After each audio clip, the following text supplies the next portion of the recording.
Hey everyone. This is Juanita the Sonista, and I'd like to say hello to all of my socials here in the Facebook group. And if you're watching from YouTube, hello and welcome. Today I'm going to show you three little hacks that I use when sewing some of my projects. And the three hacks I'm going to show you, these three items I'm going to be using today is beeswax.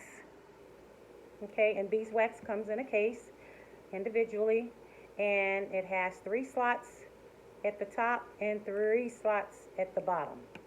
And then I have some embroidery floss. No, I'm not going to embroider, but however, I am going to show you what you can use this embroidery floss for, because sometimes it's only like 5 of these for $1. You can buy whatever colors you want and keep them on hand for what I'm going to show you how to use these for. And then the next thing I have here is what's called a needle threader. Okay, it's just an aluminum little piece on the end. I'm sure you probably have seen these when you bought little sewing kits at the 99-cent store or whatever, and they do come in a pack of 3 or more at the sewing store or what have you. And then it just has a small little metal piece right there on the end. Okay, it's a little metal wire. What you use that for, as you see I have a needle hanging on here, is I stuck that needle threader through the eye of my needle. Okay, I know you've probably seen where they've shown you how to thread your needle by spraying it with hairspray on the end of the thread so that you can get it through the eye of the needle. Well, these are needle threaders, and I just feel like if they have a little contraption or whatever for that use, then I want to use it. So I stuck that through the eye of the needle, and then you simply need to just get your thread, and I get some thread here from my machine.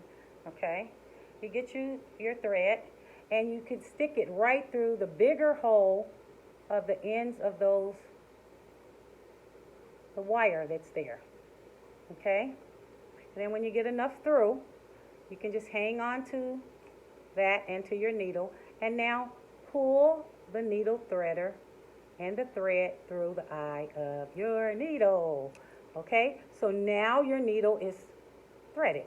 Okay, didn't have to use no hairspray or anything like that. Okay, so you can pull off as much as you want, and now you know when they have you have a really large project like a skirt hem to sew or something like that, you know, because you have those 2 pieces of thread, sometimes they tangle up. Okay, and that's where your beeswax comes in at. Let me cut the end of this, and you can knot the end of your thread, and then just simply take the beeswax, okay, and lay the thread through one of the slots on your beeswax holder, and hold it together and pull down and pull the thread through the wax. And I usually do that a couple of times. Okay, and so you put it through one of the slots, you hold it down, and you pull it through. Now this wax is not going to hurt your garment. It's not going to stain your garment. So now what you have here is you've just merged those 2 pieces of thread together, and they're a little bit firm, and you're not going to get your thread tangled when you need a lot of thread. Your needle needs to be threaded with a long, large piece of thread. Okay, so that's how you use your beeswax. That's how you use your needle threader.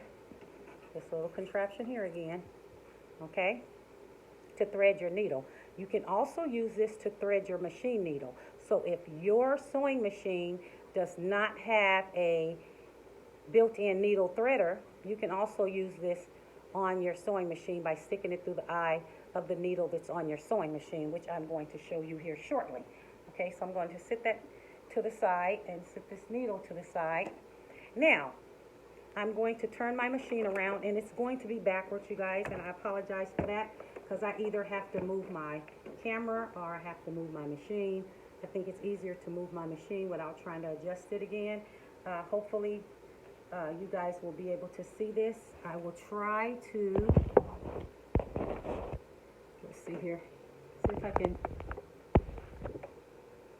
enlarge that a little bit or get it close enough. Let's see here for you guys to see. I think I'm going to try to move the camera.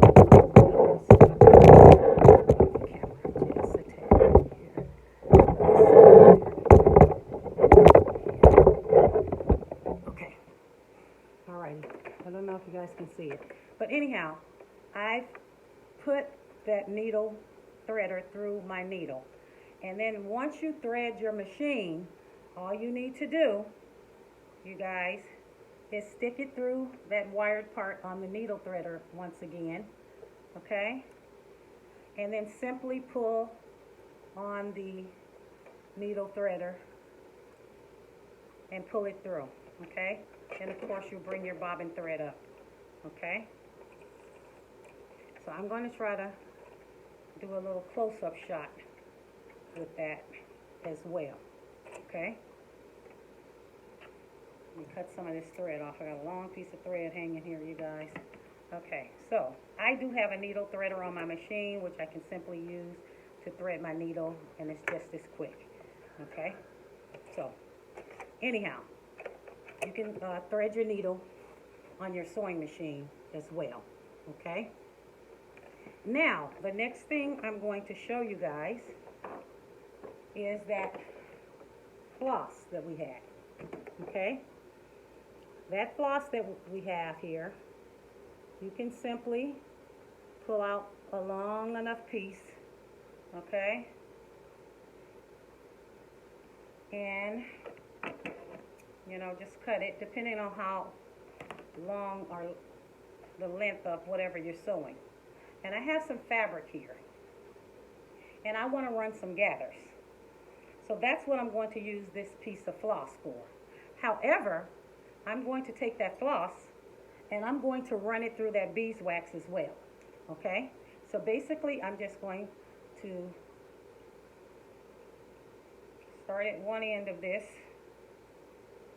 and I'll try to bring it around here, and I'm going to just run this piece of embroidery floss through the beeswax, okay?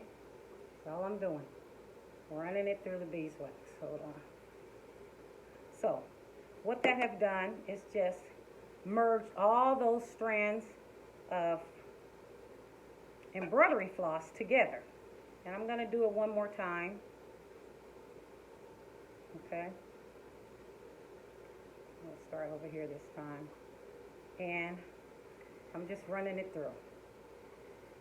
Okay, get a little wax on it so that it's nice and firm. Then what I'm going to do is I'm going to take a piece of tape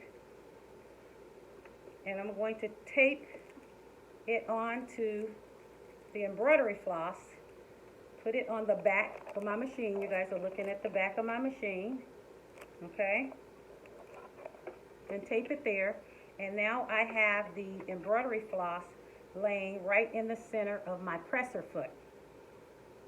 I'm going to take the end of the fabric, or the piece that needs to be gathered, and I'm going to lay it and put it up under the presser foot, and then I'm going to have that piece of embroidery floss there. Like I say, I don't know why I can't get this closer, you guys, so you guys can see it, but I'm going to put my presser foot down. I am going to change the stitch length to the widest length -4. I'm going to turn my dial here for my different stitches to a zigzag stitch, okay? And now I am going to sew a zigzag across that piece of embroidery floss, okay? So you just kind of hang on to it, and you're just going to sew a zigzag stitch, making sure not to catch any of the embroidery floss. But because I've already waxed this embroidery floss, it kind of stays in place, and you're really just not going to have that problem. Okay, and I'm just simply sewing across. I'm going to stop and show you guys here what I've done. I've simply ran a zigzag stitch, okay, across the embroidery floss, and I go all the way to the end like that, okay? And when you get to the end, you don't want a backspace. You just want to come off, okay? okay? And stop it, raise your needle, cut your thread off, but you still have a bunch of embroidery floss left, which is fine, okay? And then I'm going to untape this here from my machine. Move my machine out the way so that I can show you guys the next step here, okay? So now what you're going to have is you're going to have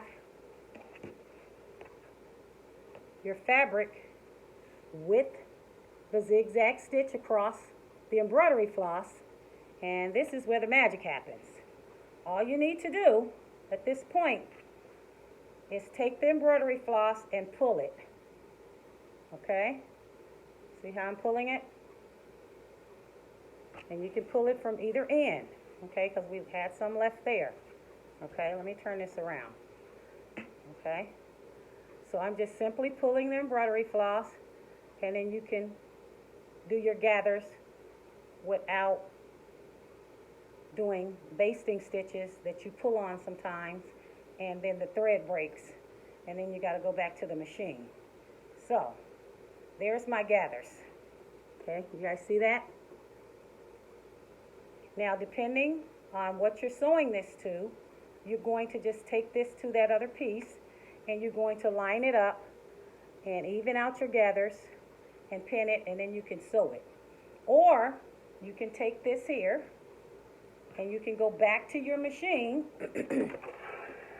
Okay, just in case you're wondering how you're going to get rid of that embroidery floss in there. And you can lay this back onto your machine, and you're going to sew. Because when I first sewed this on there, I sewed it right up against my presser foot, the right side of my presser foot. Now I'm going to go back, okay, and just below the zigzag stitching, okay, which would now take me to about a 5/8 inch of a seam, which is usually what you use for your seam allotment. You're going to simply just sew a straight line. So I got to go back to my stitch, straight stitch, and change my stitch length back to the normal stitch length. And then you're just simply going to sew down those gathers. You can take your time, and you've already measured what you're sewing this to. So you just go right across there, and what that does is it keeps the gathers in place. And I'm just sewing right below the zigzag stitch that I did. But being careful not to sew, like I said, through any of the embroidery floss. Okay? Puckering up a little here. Get this under here. Okay. And I'm not going to be perfect with this. This is not being sewed on anything. This is just a piece of extra fabric that I had that I wanted to be able to show you guys how to do this. And so you just simply sew across that. Okay, and when you get to the end, you can cut this off. Okay, and now it has sewn your gathers in place. Now you simply want to just pull the embroidery floss out. Okay? And that's what I'm doing. I'm just pulling the embroidery floss out. So now the embroidery floss is out, but your gathers are still in. Okay? Now you can place it on your garment and sew it together. So that is what I use my embroidery floss for. However, you can use yarn. You can use some type of twine or something like that. But like I say, you don't have to buy this all the time. So I buy like, 5 for $1 or what have you, or it's 48 cents at Walmart. And then after I have used that and it's already been beeswax, I just simply roll it up and tuck it in a little sack. And when I get ready to do gathers again, then I can use it again. So you can reuse this. So those are the sewing hacks with embroidery floss, okay, with a needle threader, how to thread your needle or your machine, and beeswaxing your thread so that it will not ravel up or get, bunched up or what have you. And so those are the 3 hacks for today. I hope you guys enjoyed this. I hope you guys were able to see this on your machine. Give it a try and tell me what you think. And once again, this is Juanita Sonista, and thanks so much for being a part of All Things Sewn Facebook group. And if you're not a part of our group, the link is down in the description here. Go ahead and click on it, join our group, and come in and share some tips that you may have for sewing and some of the projects that you're sewing on. Don't forget to subscribe. Have a great day. Bye-bye.